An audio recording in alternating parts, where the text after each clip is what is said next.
Thank you, Mr. President. We know that the most consequential relationship in the world is between the U.S. and China. U.S.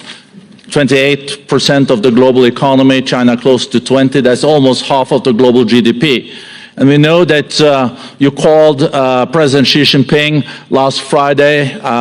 We heard that you had a good discussion. How do you see the relationship between the U.S. and China in the next 4 years under your leadership? He called me, but I see it very good. I think that we're going to have a very good relationship. All we want is fairness. We just want a level playing field. We don't want to take advantage. We've been having massive deficits with China. Biden allowed it to get out of hand. He's $1.1 trillion deficit. It's ridiculous. And it's just an unfair relationship.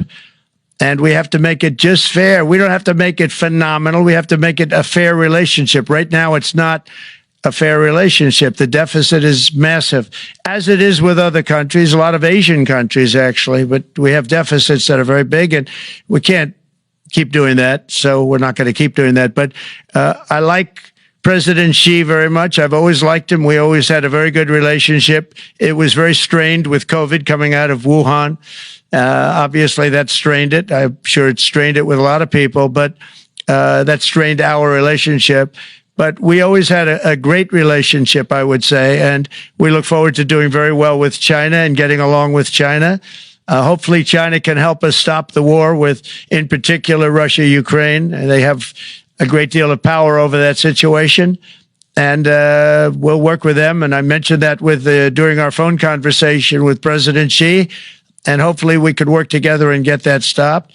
We'd like to see denuclearization. In fact, with President Putin, prior to an election result, which was frankly ridiculous, we were talking about denuclearization of our two countries, and China would have come along. China has a much smaller, right now, nuclear armament than us, or field than us, but they're going to be catching it at some point over the next 4 or 5 years.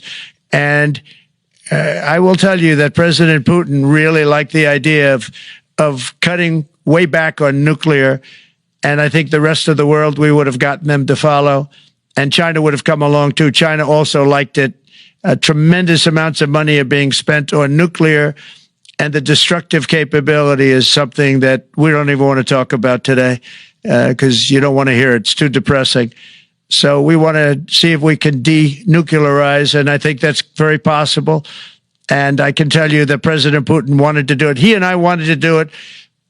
We had a good conversation with China. They would have been involved, and that would have been an unbelievable thing for the planet.